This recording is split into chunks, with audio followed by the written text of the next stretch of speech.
Moses is a woman, page 66.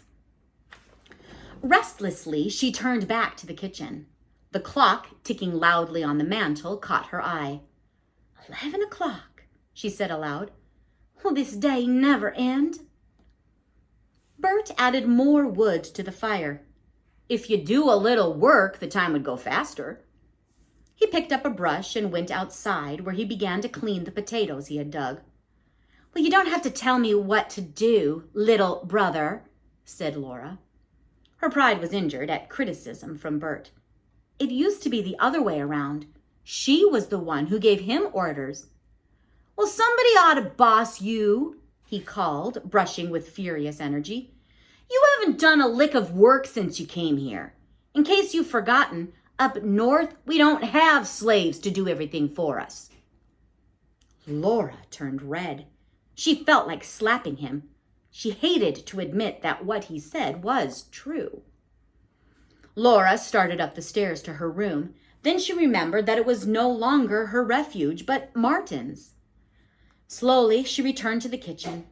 She stared at Bert, who was still on the back steps, brushing the potatoes and putting them into a sack. No doubt he'd take them down to the root cellar to store with the other potatoes and the apples and carrots. Apples, she thought. I'll show him. Snatching up a pan, she hurried to the cellar. She took a dozen apples from a barrel and returned to the kitchen. The fire in the stove was burning well now, and if she was quick about it, she could have fresh applesauce ready for lunch. Bert grinned wickedly when she called him to lunch. He piled applesauce generously onto one of Mrs. Fitch's biscuits. What's the idea? He asked. You trying to prove you still know how to cook? Laura didn't answer, and when he went upstairs with his 2 plates of food for himself and Martin, she told herself she was glad to be alone. Then she heard a burst of laughter from upstairs. It made her feel lonely and left out. She closed and barred the back door, and then she too filled her plate and climbed the stairs. Bert and Martin were sitting on the edge of the secret opening with their feet dangling in space. Martin greeted her enthusiastically with, This is the best applesauce I ever did eat. Bert, too, seemed glad to see her.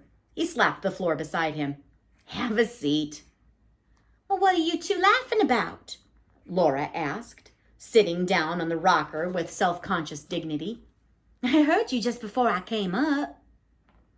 Bert seemed puzzled and turned questioning eyes to Martin. Martin looked at Bert and then shyly at Laura. We were talking about you, Miss Laura, sitting on top of the trap door and no slave catcher saying no little southern lady would hide me. Bert told me how they said that. Laura was aware that Martin was watching for her reaction, for his big eyes never left her face. She smiled, and he smiled back at her and continued more confidently. I heard that old chair go creak when you rocked, Miss Laura. I was ready to bust out laughing down there in that little hole. Oh, weren't you scared I'd tell on you? Laura asked. Again, Martin seemed to hesitate. He glanced at Laura and then fastened his eyes on the floor. Finally, he said, almost in a whisper, I was praying you wouldn't. So he had been afraid she'd tell on him? Well, she hadn't earned his trust, she admitted. He trusted Bert. Martin talked to him as freely as he talked to another black boy. But when he spoke to her, he seemed to be afraid of displeasing her.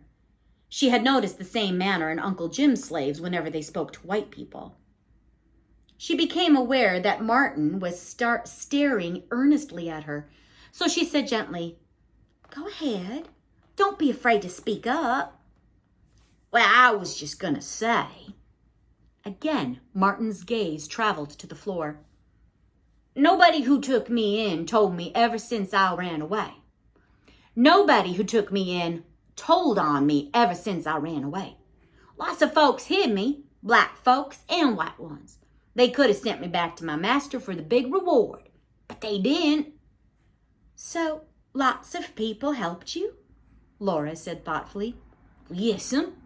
I couldn't even count how many. Moses, she said people who help the poor runaway slaves are the kindest people in the world. Moses? Bert laughed. Moses was a man, and he lived hundreds of years ago. Martin shook his head. Not the Moses I mean. She's a woman, all right, and she's as black as I am, and she led a whole lot of slaves to the promised land. Oh, Bert looked delighted. I know who you mean. Her name is Harriet Tubman, isn't it? She was a slave herself, and she escaped to Canada. And then she went back down south and helped other slaves to get away. Miss Tubman, that's her name. Only everybody calls her Moses. My pappy talked to her, and he told her how his master was going to sell him down south and split up our family. So when Miss Tubman was ready to go north, she came outside our cabin and sang, Go Down Moses. My pappy heard her, and he said, There's Moses. It's time for us to go. Can you sing it? Asked Bert. Let's hear that song, Go Down Moses. Martin appeared glad to oblige. He rocked back and forth as he sang softly, Oh, go down Moses, way down to Egypt's land. Tell old Pharaoh, let my people go. Laura's eyes felt misty. Martin's high, sweet young boy's voice was appealing. Though she had heard Uncle Jim's slaves sing the same song, she had never guessed its hidden meaning. The slaves must think of themselves as the Israelites, but Pharaoh, who was he? Their master? Moses leads the slaves to the promised land, she asked, wondering. Well, that's right, Miss Laura. She takes them to Canada. That's the promised land where we can be free. Well, why didn't you stay with your family? Laura asked. They're in Canada already. I got sick with the measles, and Pappy didn't want to make trouble for the kind Quaker lady we were staying with. She didn't have room to keep hiding so many of us. Moses said I could come on later when I got well, and the Quaker lady took care of me. Miss Tubman, Bert raised his hand for silence. Listen, someone's at the front door.